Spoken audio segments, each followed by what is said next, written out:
Which ones are you using? Oh, WebSerialMQ? Okay, yep, ActiveMQ, okay. I happen to be using ActiveMQ just because it is open source and it's kind of easy to download and you can run all these examples yourself. So I've got a very simple class here. I don't think I can get this any simpler, can I? Public static void main try catch. Boy, this is very interesting. So when I use messaging, the first thing I'm going to do on the sender is I'm actually going to use JDD09. So we need to establish an initial context. Let's see. No, I'm not writing Polish. I'm writing English, aren't I? Yes. Okay. So we get a new initial context, and this comes from the JDD9.properties file in the class path. So good. Do you remember the two things that we get from JDD9? Queue connection factory. So I can go and do a lookup. There we go. Tough time fitting this on the screen. Is that all fitting there? Good. So I actually can grab the factory, cast it, do a CTX lookup on my connection factory here, QCF. Okay. Once I have a connection factory, the API goes very simple from there. Connection factory gives me a queue connection. Cool. And let me bring that down here. There we go. Okay. So I just use the factory, I create a queue connection. Okay. The other thing I get from JDD9 is a queue. So let's do that. We'll do a lookup, and I'm going to call this Q1, just because I happen to have it defined there in ActiveMQ. Okay. So I've got a connection factory, a connection, and part of, if you haven't done anything with messaging, part of what I want to do here is just show you how simple it is. Now, I'm using regular plain Java. I'm not using Spring with message-driven beans or MDBs through JBoss. This is just plain, simple, raw messaging. Okay. So once I have a connection, I can get a session. So I create a queue session.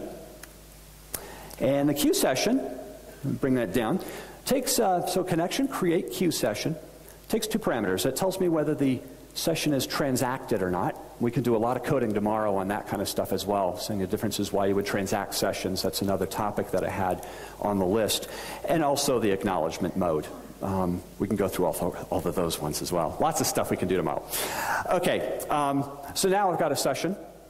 I can now start my connection. So we start our connection. Oops, doing too much groovy coding here. There we go. Okay, so I start the connection. Now I just create a queue sender, right? So you can start to see the whole flow of everything. I need to send a message. So I create a queue sender from the session, create sender, and I pass it in the queue. Cool. Let's create a text message here. So I'm going to create just a normal text message, which is the simplest kind of message. Session dot create text message. And in here, I'm just going to say, hi, JDD. How's that? Okay. Can we get any simpler than this? Yes. And then I just say sender.send and send the message and close the connection. Good, and I'm done. It's all the steps that are needed. Now, when we use things like Spring or Mule, Progress Fuse, Service Mix, Camel, MDBs, message-driven beans, and EJB 2.1 spec or 3.1 spec. We generally don't need to code all this kind of stuff. We already have the connection available to us. It's already in the initial context. But it's pretty simple code. So it's, let's save this here and go over here and let's run it. Let's see, go over here. And we just sent a message. Where is it? It's in Q1, right? Good, so it's just waiting there. Well, let's go get it. There's two ways we could do a receiver. There are asynchronous receivers and what are called synchronous receivers. Okay, so let's create a synchronous receiver in Groovy, just to show, you know, we could use other languages for messaging, and it just kind of makes it a little more interesting than continually using Java. So what I have here is a standard Groovy class. I'm calling it JMS Groovy Receiver. And I have a static void main. Again, doesn't do much. It's not very exciting. Before, the code that you just saw, we used JNDI. This time, I'm actually going to connect to MQ directly. Okay. So this is kind of confusing. Wait a minute. I can actually connect directly to MQ? Sure. If I say def factory equals new active MQ connection factory. By the way, I'm blind as a bat. I can't see anything I'm typing here. I forgot my glasses, so hopefully this will compile. And now I have to pass in the URL, TCP. I'm listening on localhost 61816. Okay. I could do this in Java as well. So, I thought in JMS I had to use JNDI. So how can I directly connect to ActiveMQ here? Oh, it's simple. So messaging providers come in two flavors. There are JMS providers, and then there are messaging providers like ActiveMQ, WebSphere MQ, Fiorano is another one, that have bridges built in. So ActiveMQ can talk to C#, C++, C, Perl. There's about 13 or 14 APIs that ActiveMQ has. So that allows me to send something in JMS and receive it in .NET. Okay, it does the translation itself. So by doing this, I can directly connect to ActiveMQ. But what's going to happen here?